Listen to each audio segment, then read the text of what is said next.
Hey, what's going on? It's your man, Jason, aka Daddy's Fast Cash, formerly. Now it's the Dad Next Door, which is the show. Sorry, I got a little bit mixed up. I forgot who I was today. It's probably because this week is Father's Day and there's a lot going on. I decided to take on a responsibility for Father's Day and do the first ever Dad Next Door Father's Day block party. And so I kind of got my head around that. I don't know how good it's going to come out, but because it was random. But we'll talk about that another time, or maybe you'll see that if you tune in Saturday. I don't know. But enough about that. I want to get into the show. This next guest I met in this cool new app called Lunch Club. And we ended up talking and vibing out, and now he's on the show. So that's how quick these things can happen. So without further ado, I'm going to take you into the show, and then you get to meet my next guest. His name's Adam. I call him the $6 million man. And the reason for that is the dude's running 6 businesses right now. So I'm not going to say they're all running $1 million, but by now probably. So I just thought it was a good title. Anyway, let me get back into the show. We'll see you in a minute. Be right back. Fatherhood. It's how we keep our tribes and families strong. You've landed in the right place if you're ready for dad jokes, tips, and tricks on fun parenting. Also with interviews with some of the coolest dad entrepreneurs we could track down and have them share their strategies to tackling it all in business and life on the Dad Next Door. And now, your host, Mr. Dad Jokes himself, Jason Centeno. Say hi, Nana. You ain't shy. They don't show you it in action because things like this. Oh, fix it. Fix it. I love Daddy. He's a superhero. I don't know what are you superheroes. I know.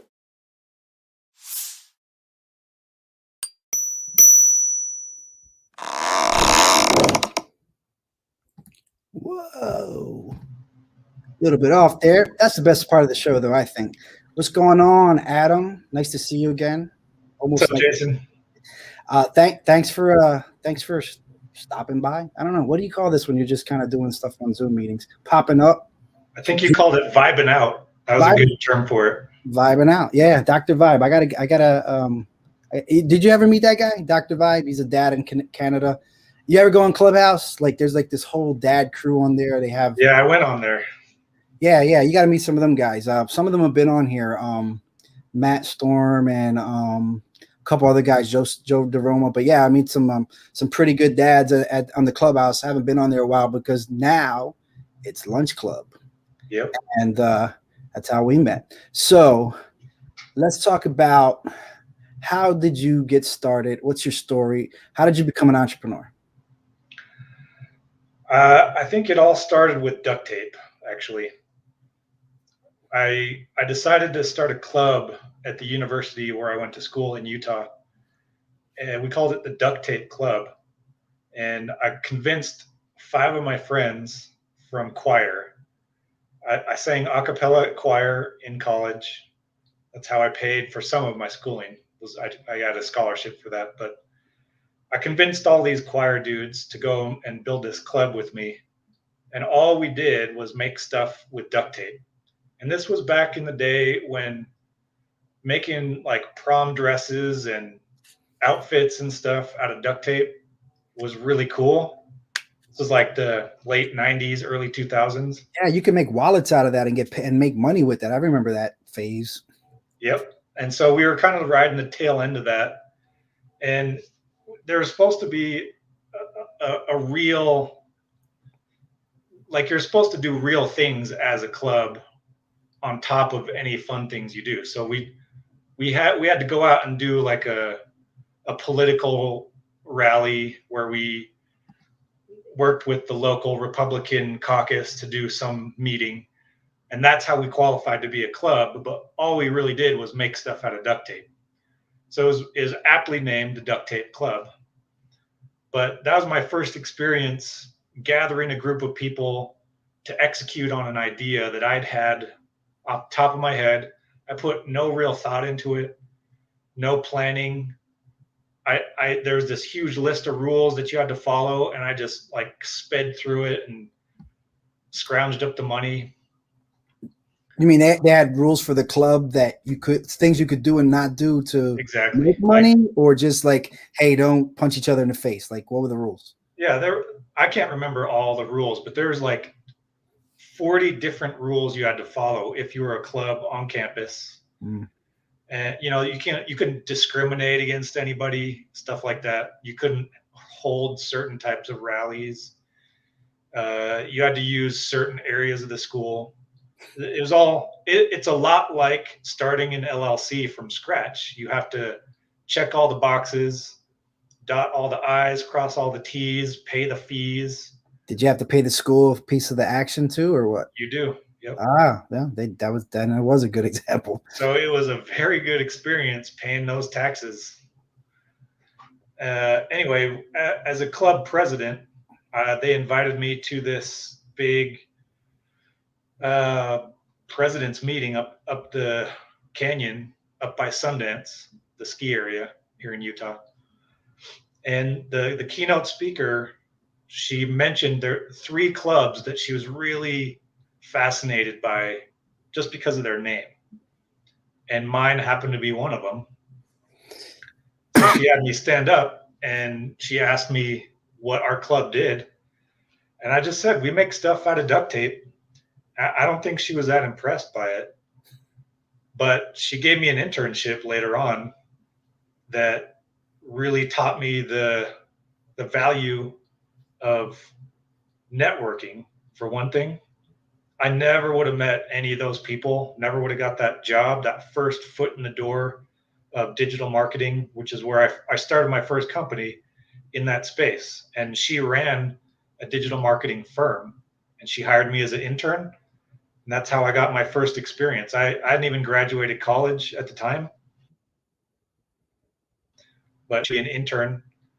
And so I really learned the value of just getting hands-on experience doing what I wanted to do in life, however I possibly could. I was willing to work for free, but she paid me because I just happened to be this weird duct tape club president guy. That's how it all started. It was from duct tape. Did she happen to know about your family when she knew you were the duct tape guy? Like, I know the answer to this, but like, does entrepreneurship run in your family? And what did your dad do? No, entrepreneurship does not run in my family. Now, now, I don't know. It depends on how you look at that, but go ahead. Well, if you would label a clown as an entrepreneur, if he shows up at parties and get paid, sometimes, yeah. Yeah, and he did do that after he retired from the circus. My dad put on clown shows at schools and birthday parties. And that's when he roped me into doing those shows with him. I was only 12 years old, and he had me dressing up in clown costumes and face paint. I had a big red nose that I had to wear. And thankfully, nobody could see my real face because I was performing at these places where I knew some of the kids at these parties because we were all the same age. And I was so embarrassed to go and do that stuff. You ever run into like a girl that you liked and you were like, next thing you know, you're over here, like any of that? Or did you have to go through that? It seemed like it happened every single time, actually. That's one thing, man. My father used to make me do stuff like that was kind of embarrassing, but it does build character and it does teach you how to not care about other people's. At some point, you just got to stop caring about what other people think because you got a job to do. And if you thought about that too much, you would just never get it done. But yeah, there was echoes of that in my life too. I'll say that. Yeah, dude, I have no shame anymore. I literally, if I have to do anything to protect my family and make sure that we have income, as long as it's legal, I will do it. If I have to go knock on 1,000 people's doors every day and tell them that, Joe Biden's my grandpa or whatever the case may be, I will do that because I had so many experiences as a youth, just busting down my own hesitancies and my own self-consciousness. I don't even have much of that anymore. And my wife kind of gets mad at me sometimes because I will just go and just walk into somebody's home if I need something. Like, just I don't have a whole lot of barriers anymore in my mental thinking. I think that is a lot of our, well, no, I get it. Sometimes, you know how people will come in your house sometimes and you'll be like, some people, they want to be, they don't want to touch anything. They don't know what to do. They're like, Right. can I do this? Can I do that? And then there's other people that are like, they just go right in your refrigerator and do stuff like that. Like, yeah, I ask first, but I know a lot of people, friends of mine, that, you know, that alpha personality, that entrepreneur, they don't think about that. Just like, I'm like, yeah, right there. Just go and they go and do whatever. And my wife don't like that at all. So I feel you on that. So, man, what was I going to ask you? It had to do with, okay. So straight out of college, right? What was your major? Communications. Okay. Did you ever have a real 9-to-5, or I you did. straight into digital media and entrepreneurship? Okay. Yeah, my first 9-to-5 right out of college was at SEO.com, which is based here in Utah still.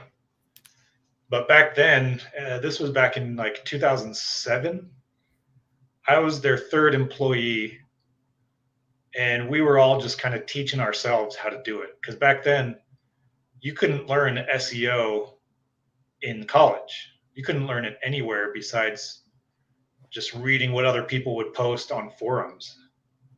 So there's no such thing as a degree in SEO or a certification in it. It didn't exist back then. So it was like the Wild West. And I loved that because we got to do all kinds of new stuff. We had to test stuff. We failed a lot, but we had some huge clients. Dell, Alpha Graphics, Miss Fields Cookies, just gigantic international companies came to us. Number one, because we had the name that defined the industry. The industry of SEO is a huge industry in the marketing world, and it just stands for search engine optimization. And it's been around for quite a while, but we owned that domain, SEO.com. And back then, I think we had to buy it for several $1 million back then.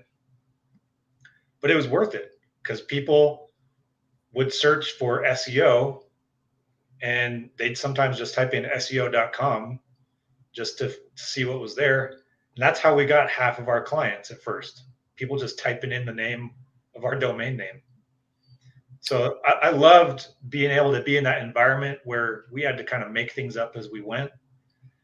And it was a huge opportunity for me. And I will be forever grateful for the guy who hired me straight out of college, no experience in it, and just like gave me a shot basically. And then I guess skills from there is kind of how you graduated into running Torque Media. Exactly. Yeah. Okay. So I want to take a little sort of side path here. I like to ask people like 5 just random questions. It kind of just gets a sense of their personality. It's like a little bit more casual. So these are just rapid fire questions. Whatever comes to your head, answer them.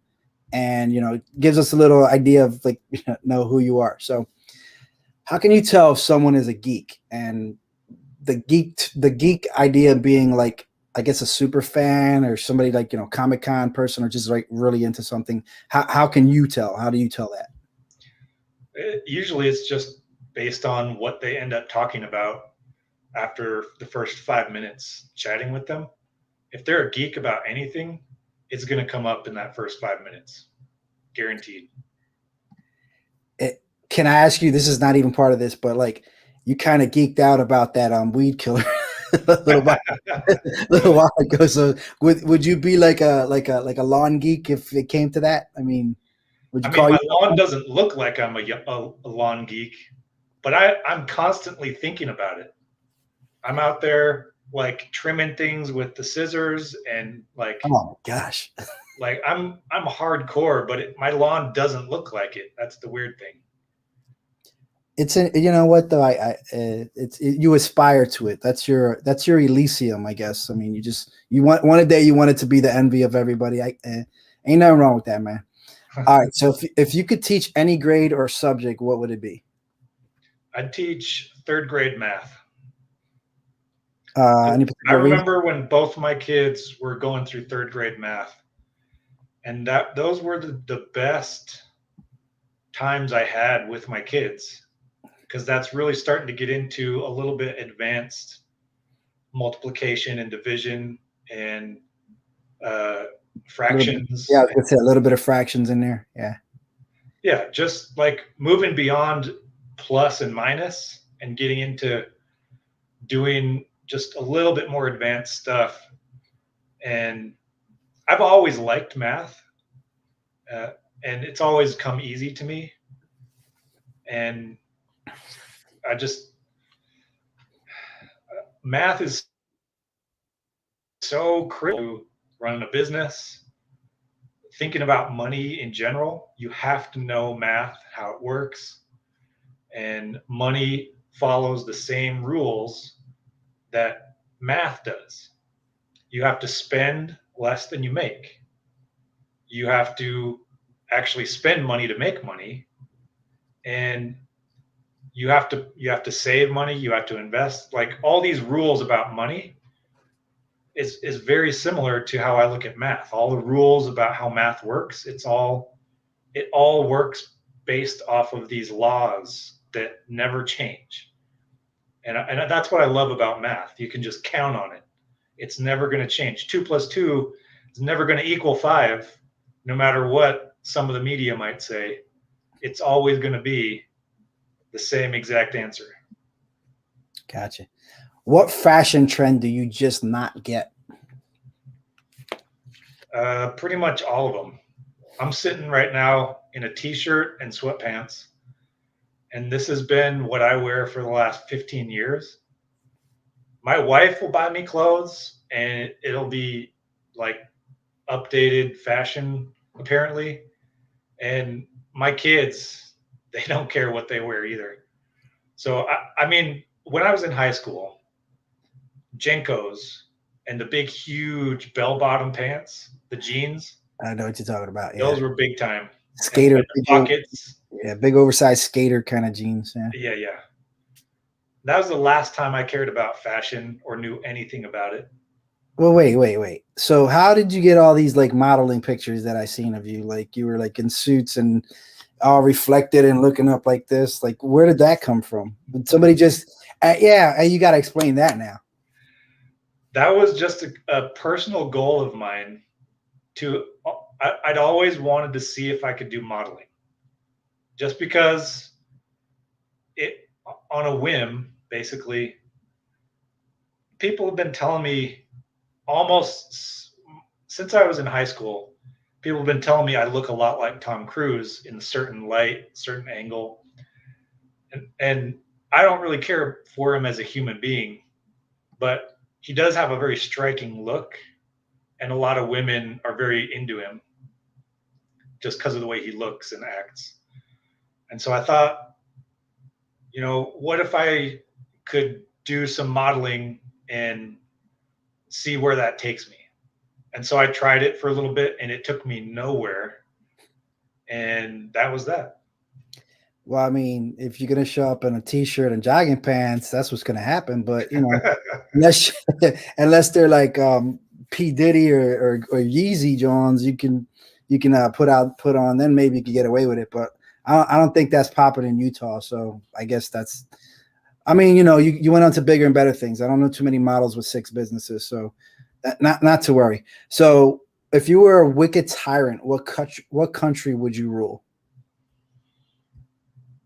Dang. Probably Switzerland. That's where they keep all the money. Yeah, it's a good idea. And they're way too quiet about it too. Oh, we don't take sides. Yeah, they need a tyrant, I think, for a little bit. What's the lowest grade you've ever been given, and what class was it for? C- statistics. That kicked my butt. Statistics, huh? Now, do you find that you had a bone up on that for any of? Okay, so so we're gonna see. That was the 5 questions. Now, I want you to list the 6 businesses that you run, and that's kind of like you're a sixaholic because you got 6 businesses. But tell us the 6 businesses, and because we're gonna talk about like the giveaway and all that. But just name them first so people can get an idea of why you are allowed to sit home in a t-shirt and jogging pants all day. You're running 6 businesses. You're not just slacking off and eating bonbons. Well, I do eat Nutella every single day, not bonbons. Just set the record straight. In a sandwich or just straight from the spoon? Because I'm straight out of the jar. Yeah, I do that too. But that gives me a good chocolate fix. That's probably why the dad bod is pretty glorious on me. But that's exactly how you build a dad bod. It's Nutella body by Adam and Jason. Yeah. Yep. Fueled by Nutella. Yep. That should be your pre-workout. A Nutella flavored pre-workout. That'd probably be something. All right, let's hear your 6 businesses. Okay. The first one, Torque Media. That was the first one I ever started. It's a digital publishing and marketing agency. I own 120 online properties that are generating a couple million page views a month, and it generates money from advertising. So it's really basic and simple. I have partners in that company. I have partners in all of my companies. That's one of my, I guess, secrets, but it's really not that hard. You just find people that you trust and that do a good job at what you bring them on for, and incentivize them well, and they do it. Anyway, so there's Torque Media. Then I own a solar panel farm in Bakersfield, California. I have a partner in that, and all I did was finance it, and my partner built it. And he also built a relationship with the company that we sell the power to, and we don't do anything with it anymore. So we get a monthly check for the amount of solar power that we generate for that company. So that's my second one. That's my favorite one of all time as far as the operation goes, because I could scale it up even more if I put more money into it, and it would double profits. And it's like a 30-year lease on that thing. So you don't have to create any more infrastructure, really. It's just dump a little bit more money in and, ramp up the, scale just by throwing money at it, which is a rare thing. Yeah. I'm a little jelly. Go on. Anyway, then I've got 2 other businesses that are kind of complementary to each other. And this is what I'm going to do for the giveaway for the show. But right. One of the businesses is I sell sports cards on eBay, and I have a relationship with a sports card store down in the city close to where I live. But they just sell these cards, and I acquire them from eBay and from other people local. So I go to card shows and I'll buy cards sometimes. But then I own another business that's complementary to that. It's a card grading company. So this is the Michael Jordan rookie card that I'm going to be giving away. This exact one. It's a graded 8 Jordan rookie reprint. It's the 1986 Fleer Michael Jordan rookie card. And you can see it's got the grade of 8 right here. My company is the one that put this in the slab. It's called SNC Grading. I don't know if that's backwards or not, but SNC Grading, we grade the sports cards. And I can talk about the details of that later on. But so that's 4 companies so far. And then my other company is a pre-workout drink called Nano Hydrate. I should have brought one up here with me, but it's just a little 4-ounce shooter bottle, kind of like a 5-hour energy. And we sell it in gas stations, online. We've got a relationship with a couple of 100 store chains here in Utah and the Western United States. It's just sold on the energy drink aisle in the stores. And then and you're gonna get the Nutella flavor out soon, right? And send me some. Yeah, guaranteed that's coming. if I have anything to do with it. The sixth and final business is just, it's a white label manufacturing company, for lack of a better term. So we're really just a broker of products that somebody else makes the product. We slap a label on it, put like $1 extra on the price, and then sell it to like a third party, like a grocery store chain or some other distribution outlet. So that was one of the kind of JV deals you came up with, where you just could market this thing, and is that how that came about? Because it came about because of oh, what we did with Nanohydrate. So the relationships that we built getting Nanohydrate into the stores and the gas stations, it allowed us to meet a lot of manufacturing facilities who were making lots of products, but they didn't know how to market them. And we had relationships with all those stores. And so when you have a relationship with a store chain, that's huge, because they get pitched hundreds of products every day that they have to decide whether they switch it out with one of their 23,000 other products. That shelf space in those stores is worth gold. And so when they are working with vendors like us that have a product that sells really well, they'll take other products from us because they already know us and trust us. So do you even have that on your radar for the future? Like, it worked once. Okay, you forged the path, you got shelf space. Now you have a model where you've been able to take someone else's product and get a little shelf space off of your, leverage the shelf space you might already have, a little faith, and get some more shelf space. Do you ever plan on taking that like a little bit to the next level and just trying to find more products you can kind of do that with? Is that the plan? That's one of the things. I don't spend a whole lot of time on it, because those deals, again, I have a partner in that company, and he's the one out there making relationships with manufacturers and other inventors and designers and those people. But that's all I have to do. I don't really have to do anything for that one either. And I just make a small percentage from every single product that we sell. So it's very much commission based. And so if I do want to ramp it up and scale it, I definitely could. But yeah, kind of at this point, that's probably the lowest of my priorities. Okay. So I wanted you to go through this so that we could explain, first of all, the passion, which is, after our conversations, is definitely more about the cards, and that's like the fun thing you do. And this link that I'm showing on the screen is your calendar, and I just wanted you to go through that so that people who would call in would know, if you have a business, you can consult with they could consult with you on just a variety of things, digital media. I mean, if you want to get in, I would think your strengths are digital media. I would say collectibles, and maybe talking about products and shelf space, so that they knew that I want to win this card or whatever. But like talking to you, they would get some value out of it. And you also mentioned that you just like to hear people's stories too, and kind of see if there is a way that you can help them, because you like thinking of these problems outside the box.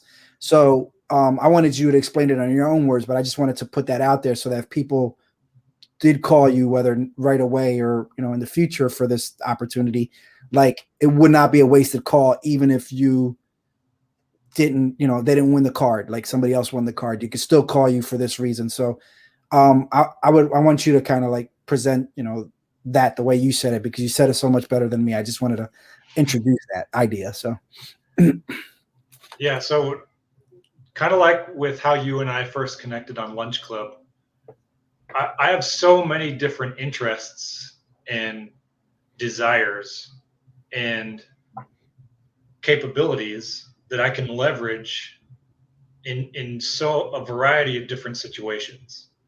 So if you're a business owner right now and you're wondering, if it'd be worth chatting with me. I can tell you right now, I can take about 5 minutes and figure out if you're being effective with your online marketing. I don't need to sell you anything to be, and I could still point out things you could do to increase your efficiency with that. I could easily come in and help do that if you need somebody to take over some of the marketing, but that's not really my desire.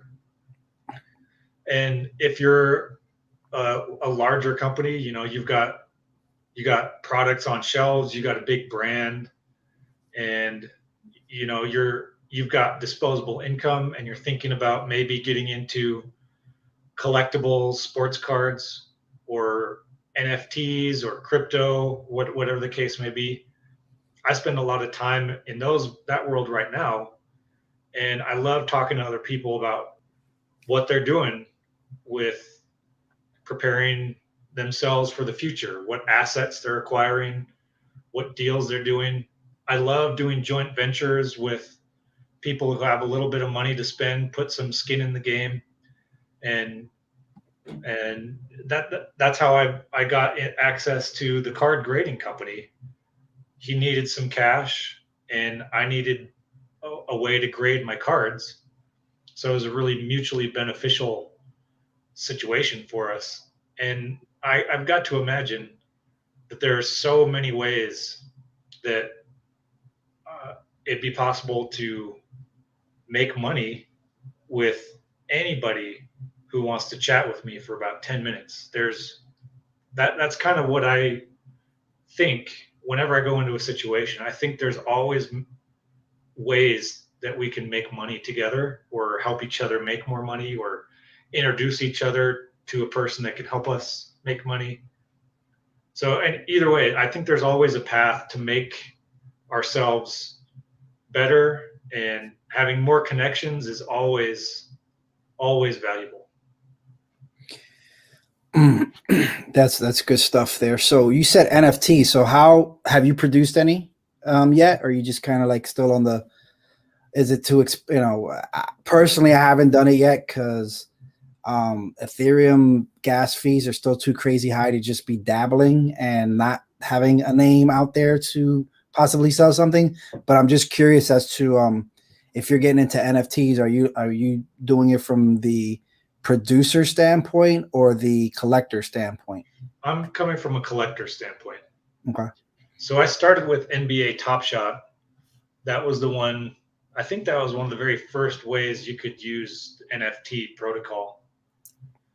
And that was just buying little video clips of NBA moments from, I think, 2020, maybe 2019. But anyway, they don't go back any further than that.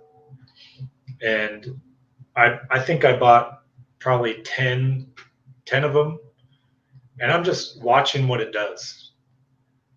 And I'm still not 100% sold on that as a future asset that's going to hold lots of value for a long time. But in the short term, it's really interesting how many people signed up for it, how much money is being spent on it. We're talking like almost $1 billion in the last year and a half on NFTs collectively. That blows my mind. Yeah, well, for those of you who don't know, NFTs, non-fungible tokens, look them up. If you're going to ever collect anything in the future, you should probably know about them because they're a pretty big deal. And they're still like the beginning of them. They can be expensive to produce, and to collect, but you should get to know them because I have seen some really cool things come from that space. I just like art. I just don't know what to make of them yet. The true value of it is really what somebody will pay for that. And some people will pay a lot of money for something that you would be like, what?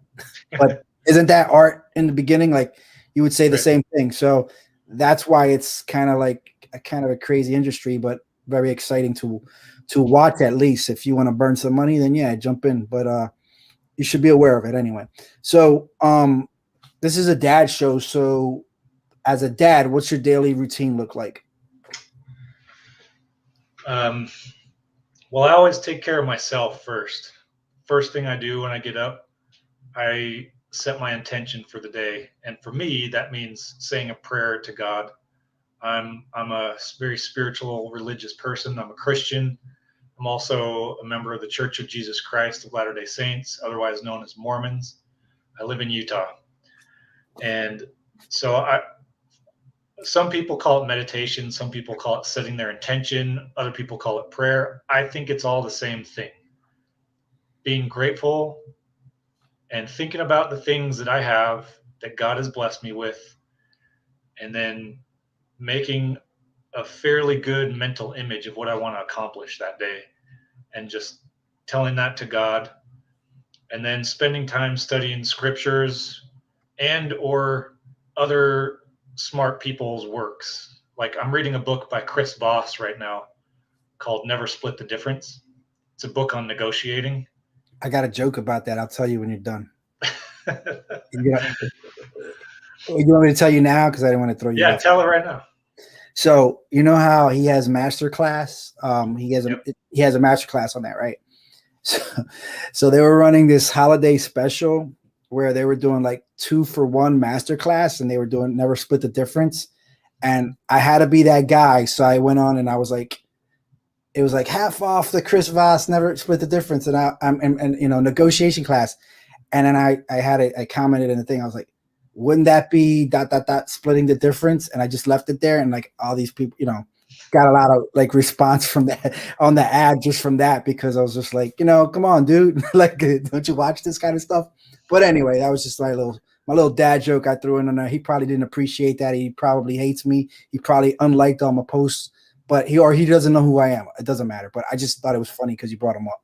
So I think that was spot on. You're a good social media commentator. Back to your routine. So yeah, after I set my mind right, then I go out and do a quick walk with the dog, and then come back and do an hour workout in the basement. I used to go to a gym, but I never could find a way to get my mindset fully invested in just what I was trying to do. I'd find myself checking out other women or comparing myself to other dudes, and I never measured up one way or the other. And so I decided to bring it all back home and created a home gym. And this was before the pandemic and everything. So I've been doing at-home workouts for a little over 2 years. And that's been way much better for my own personal mindset about myself and my worth and value and whatnot. Anyway, once I'm done with all that, that's about the time my kids wake up. And then my wife and I make sure that they've got their agenda set for the day. So we have them do their dailies. It's what we call them. So they have to read, they have to play their instrument, they have to spend time doing a chore. And that they can't do anything on screens until they've done all those things. And then we make sure that they have things to do throughout the day, whether we're doing it as a family or whether they're doing it with friends or whether they get to have alone time. It's just, we try and keep it as structured as we can while giving them the freedom to choose what they want to do within those boundaries. And so our 14-year-old has a job that he's got several different things he can do to make money, and he's still trying to figure out how to be a self-starter and motivate himself to go do that. So I'll tell him, he can come work for me doing this thing, and I pay him to do that. And my 10-year-old daughter, she's in a lot of dance classes, so that takes up a lot of her time as well.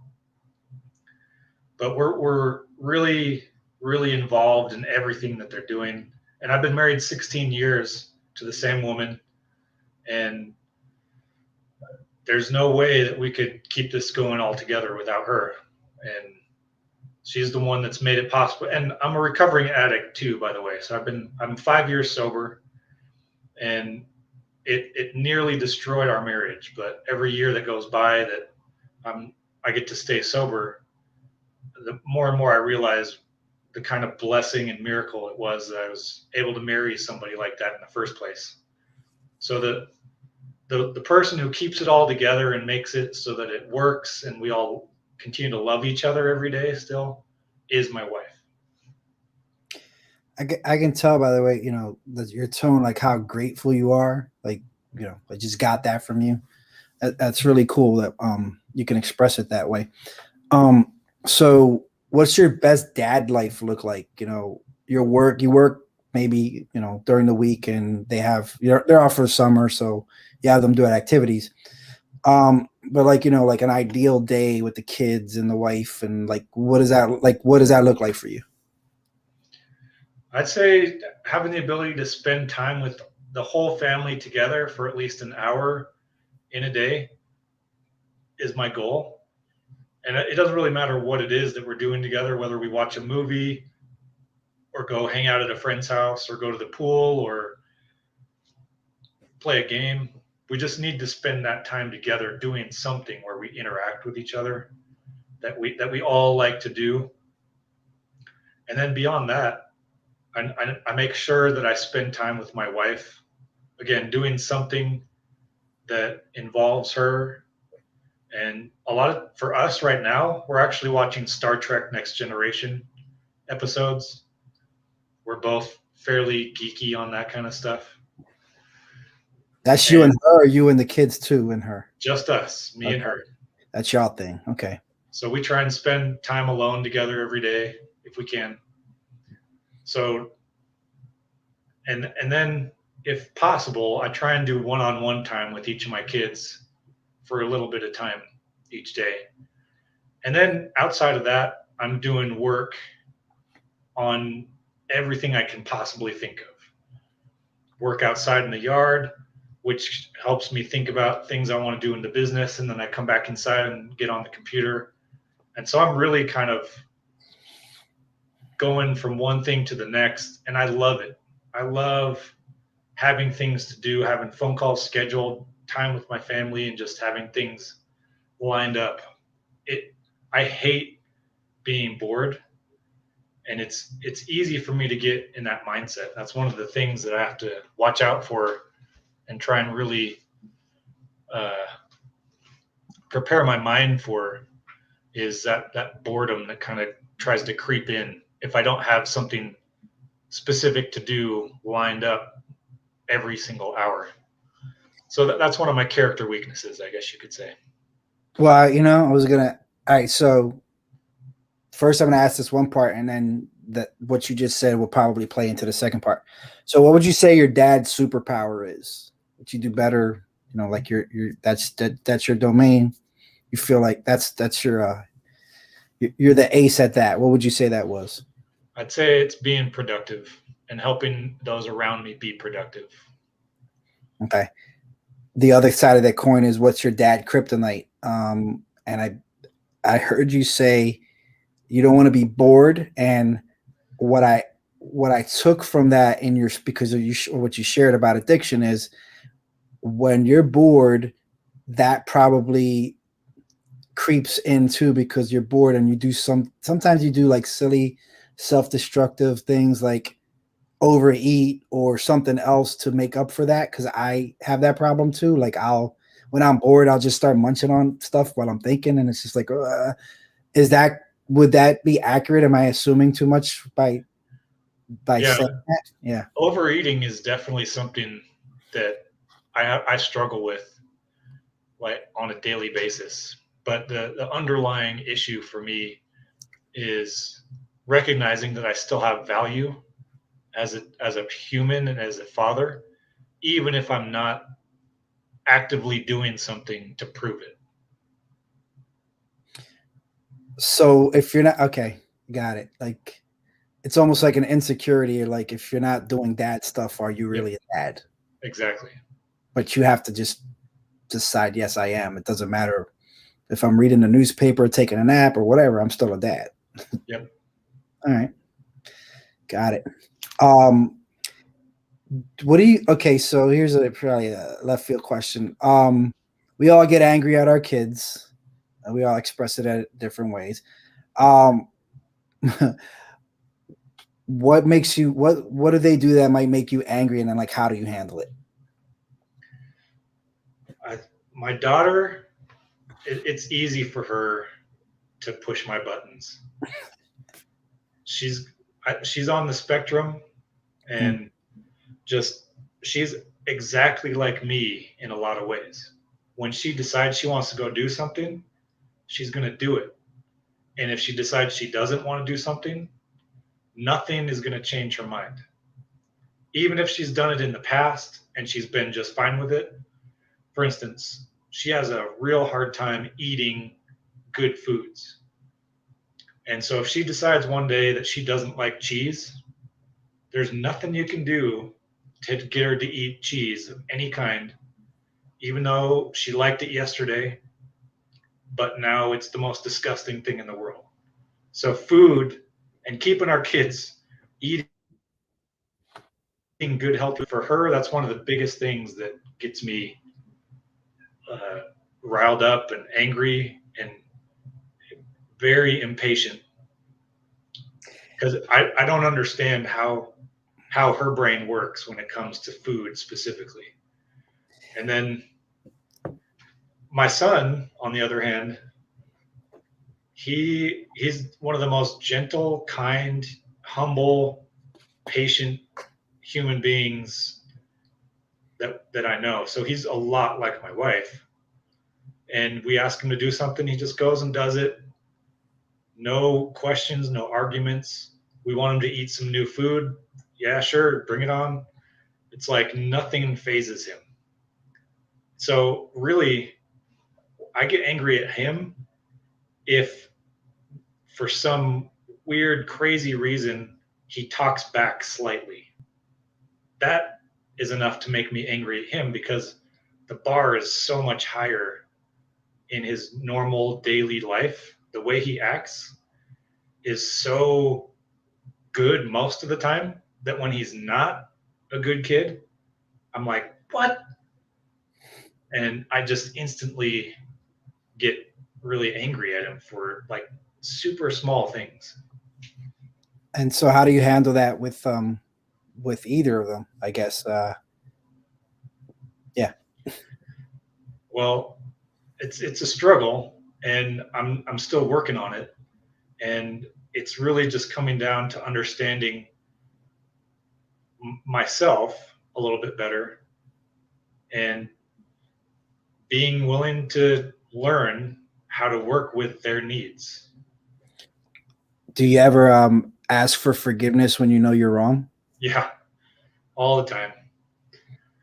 And I ask for forgiveness from a lot of people, not just from my family. But that's one of the things that I learned in addiction recovery.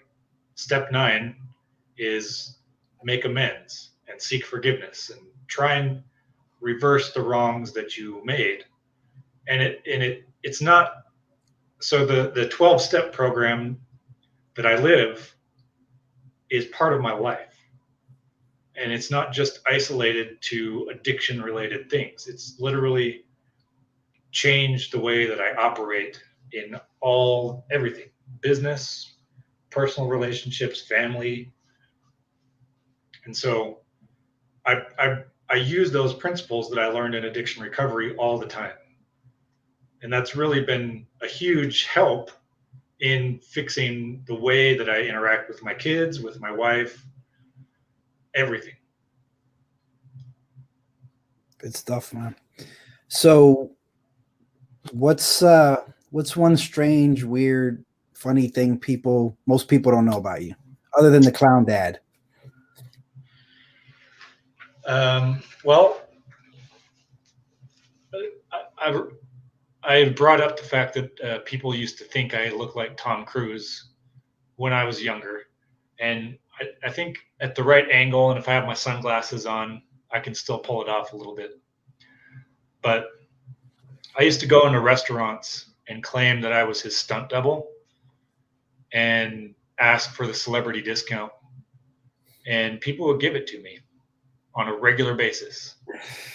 Nice. I've had friends I had a friend that looked like Andre Agassi, and at spring break, and we pretended like so many people were stopping him because at spring break, they have all the celebrities anyway, right? So people were just like Agassi. So we pretended we were like bodyguards just to play it up and just push people away. Like, no, he doesn't want autographs, and that was what was happening. He was getting free stuff. To that, I would say if you look like anybody semi-famous, you should get like your wife or somebody close to you to play along one day and go out on the town, rent a limo, rent a photographer and a couple of bodyguards and just play it up and see what happens.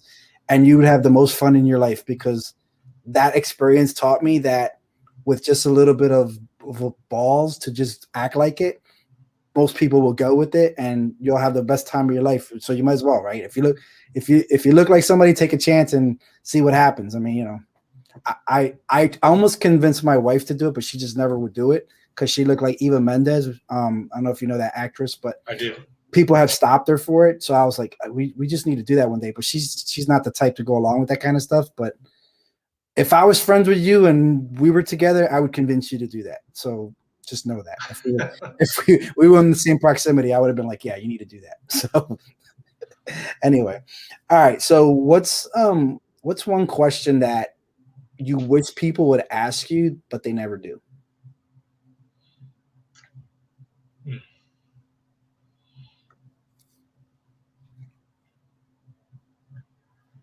I wish people would ask me how to develop a relationship with God such that it strengthens all their other relationships. I think that's a very misunderstood concept, even in religion. Any religion, I don't care what it is. The relationship that you develop with your higher power, whatever that is, has the capacity to make you such a better human being in every way.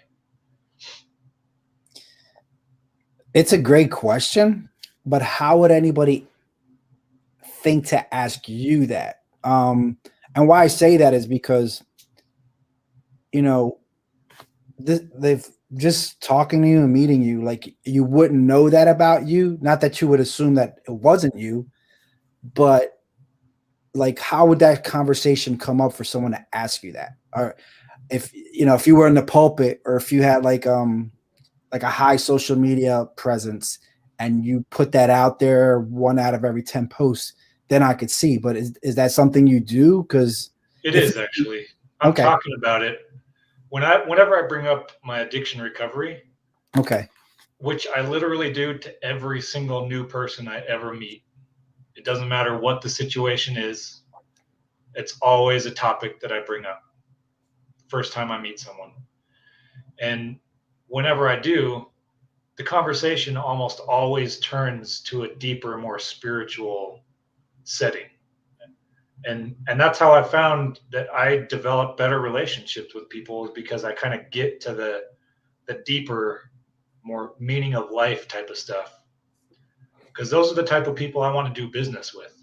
I don't want to do business with superficial people who only care about looks, because that means that there's an inner problem of some kind that they really haven't dealt with in their life. You did when we first met, you did mention that, and I hit you with my 100 kids idea too. So that's probably the other reason why we vibed out and kind of got along quickly. Or I like to assume so, since you're on the show. Yep. You can feel how you feel about me on your own time, buddy. All right. So here's another question I like to ask people, especially in business. You happen to be a part of like any mastermind groups or anything like that? No, I've been approached by lots of people to be in this one or that one. And I've never been at one, but I've always wondered what the benefit is. I'll tell you what, I will talk to you about it later, but you can come to a guest on one of ours, because we actually do that.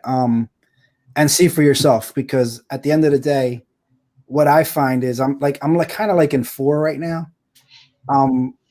Facilitating 2. Yeah, facilitating 2, and I'm participating in 2. One's like a dad group. 2 of them are Christian dad entrepreneur groups. No, one of them is a Christian dad entrepreneur group.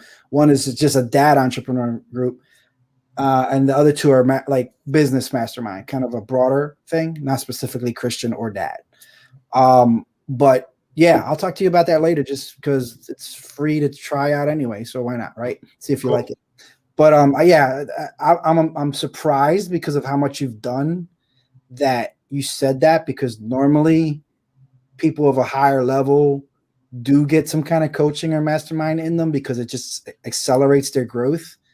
But I'm not saying it can't be done without that. I'm just saying it's, I guess, like I said, everybody's path is different, but I'd be more than happy to, like I said, invite you and have you as a guest at one of the many, because I think everybody would be like, yeah, sure, bring them in. So, yeah. Last question. What's a dad stereotype you don't feel like you fit into? And so, to give you an example, like one you do is kind of like loving the lawn, right? Like you kind of put that out there. You were deep, like there was just, that's a dad thing, like thinking about your lawn. For some dads, it's like, hey, I gotta have the New Balance sneakers. I gotta be the king of the grill. I gotta be fit. I gotta be Mr. Handyman. But then there's like for me, like I can fix things, but I don't love it, right? But is there anything like one of those, like a dad should be this kind of things that you're like, that's totally not me. I'm not, I reject that. Like, is there any like of those that kind of come to mind and say, oh yeah, that's, as a dad, that is definitely not me. Any of those kind of ring a bell? Yep. I would have to say that I'm not the dad that can fix things. I can change a light bulb and screw in a screw. And that's the extent of what I even attempt to do. I'd much rather pay somebody else that knows what they're doing, that if I were to try and do it, it would take 3 times as long, and I could make way more money using that time. And I'd rather pay that person, whatever their hourly rate is, because it's just, to me, the time spent learning how to do it and then doing it, I could be spending doing so many other things. So it's easy to justify not ever trying, but my dad never showed me how to do any of that stuff either. Being a clown, we just never did it. And so I'm not making an excuse or anything, because he did his best with what he knew how to do. But that's definitely a chore that I hand off to somebody else for sure. So for that, I think that's all entrepreneurs. So with me, I do know how to fix a lot of things, right? 'Cause I was a firefighter. You learn, you figure out things, and I'm a tinkerer. But I like to do it on my time and my way, and not have like a clock or somebody over my shoulder telling me how to do it. So 2 things. Number one, like you said, faster and easier to pay someone else. Why? Because it's taken up room in my brain that I could be using. I could be on a phone call with a client, or doing something, a more profitable activity, and paying somebody who really loves to do that kind of stuff to do it. Not that I'm lazy. It's just that, I'll give you an example. My lawn, right? I used to like agonize over cutting my lawn. Not just, I got to go get gas. I got to make sure the blade is sharp. I got to make sure like the grass is not is high enough or not too high, that it's not raining, all these things. And it used to piss me off, and I just used to think about it too much. My neighbors, this and that, until I paid someone to do it. And it was just like, it was so much better because I didn't have to think about it anymore. Nobody could yell at me about it. I didn't get whacked in the ankles with rocks or the weed whacker. All these other things went away when I just simply paid somebody for it that was already in the neighborhood, already doing it. He was, economy of scale. He already had the machine out. And I was just like, I felt good because I was like, I'm helping a guy do the business. For him, that he loves to do that. For me, I hate to do that. Why am I spending any time trying to do anything I hate? And that's what it was for me. Not so much I can't do it. It's just I don't want to, or if I do it, I just don't want to be like pressed to do it. I want to do it because I want to do it, not because I have to do it. You know what I mean? So that that's was cool. Yeah. So you got any like last like a best piece of advice for like a dad entrepreneur kind of maybe starting out? Again, let me find this again. I want to make sure if somebody wants to call you, this is for the card. If you want to get on Adam's calendar and potentially win that, but also you have any piece of advice for dad entrepreneurs that like, might be starting out in a business? Let's say a guy who wants to start a contracting business and maybe he wants to do like some very low cost marketing to get his business out there. What would you start a guy like and just say, hey, just do these couple things and that should get you started? Like what advice would you have for a guy like that? Yeah, for any local service businesses, those are probably the easiest to start up with low costs. And there's a service called Google My Business. Yeah. It's free and it's connected to your Gmail account already. If you have Gmail or any Google product, you already have this. And if you spend a little bit of time researching how to set that up, that'll be the most valuable time you could possibly spend promoting yourself for a local service-based business of any kind. That's actually a valuable tip. I forgot that I did that, but then I had to turn it off, and then they keep calling me. Do you still want to Google your business? I'm like, but yeah, once you turn it on, it never goes away until you like actually have to shoot it.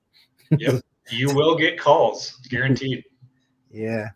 All right, now because your dad is a clown, I have high expectations from you. You ready for that dad joke? Yeah. Hit us with it. So, when you're in the shower, we all sing in the shower, right? So singing in the shower is fun until you get soap in your mouth. Then it's a soap opera. A little bit of high level there. Did you hit your kids with that one at all ever? No, I saved that one just for you guys. My kids have never heard that because I do not tell dad jokes to my children. I got so many of them growing up. That's all my dad talked was in jokes. You're denying them the core function of being a dad. The dad joke torture is like essential. I invite my brother-in-laws over to do all that for me. Oh, the uncle jokes. Yep. But see, they can get away with risque things, and you can't really control it because, like, what do? Put them in a headlock in front of your kids? What I mean? Yeah, I am a little bit more in shape than my brother-in-laws. It's true. So the threat of physical violence is still there to keep them in line. I got you. Well, that was pretty good. Is there anything you want to say? Like, how would you want to leave your mark on the world if anybody took anything away from this conversation and they said, Adam, like that guy did this or gave me this feeling? Like, how do you want to leave your mark to everybody that you meet? I would say that they can count on me doing exactly what I say I'm going to do. No matter what it is, it's going to happen. Got it. That's good. Well, I appreciate you, brother. Thanks for joining us and having this conversation. And I like to think of these shows as kind of like having a cocktail, beer, or a soda with somebody and just kind of hanging out and getting to know each other. And hopefully you got that same feeling from this. And I appreciate you and sharing yourself like this and hopefully growing this into some joint venture. We haven't figured out what that is yet, but I'm working on some tech and I know you invest in companies and yada, yada. Who knows, 6 months from now, we might be in some kind of business together. It's already happened twice with other guests. So I always look at it that way, but yeah, man, I appreciate you so much. I'm going to put you in the green room for a little bit and say goodbye to the guests, but thank you once again. Anything you want to leave, parting words, last impression? No, man, just I so much appreciate your time putting this show together and having me be on it. I think it's such an amazing thing to just that you've done this. This is so cool. Oh, thank you, man. This is a pleasure. This is fun. This is actually like more of a hobby right now, but maybe it turns into something, maybe not, but who cares, man? As long as you have fun, right? It's just you never know where it's gonna go. So appreciate you, man. We'll be seeing you shortly. Let me take these people out real quick. All right. Let me see. I should have did a better job.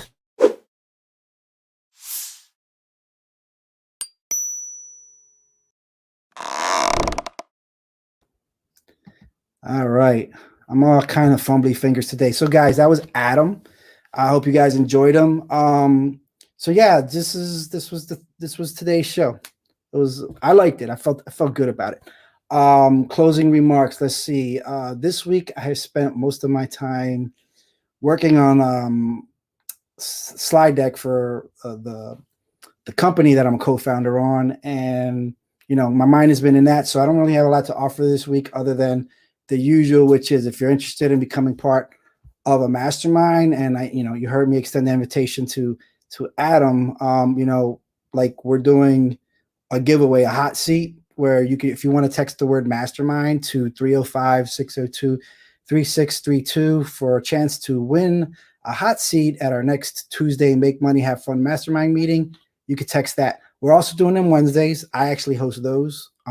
Somebody else hosts the Tuesday ones, but you're invited to either one. So yeah, please come on through and try it out. Just text that and we'll take care of that. We also have the young entrepreneurs thing still going on. If you know a young entrepreneur that's looking to become they want to be trained at tech, they can text the word YEM. Here you go. Here's that. Text the word YEM to the same number, 305-602-3632, and they get a chance to find out what it's going to be. If they wanted to learn how to found their own tech company or work for a tech founder, get into that world in any way, we have that opportunity available too. Or they just have to text in, and I'll tell you how to get started with that, that young person, how he can get started in that program.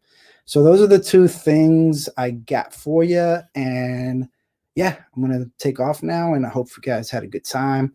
Take care, comb your hair, and I'll see you guys next week, hopefully. That's it for me, Dad Next Door, and I'm out.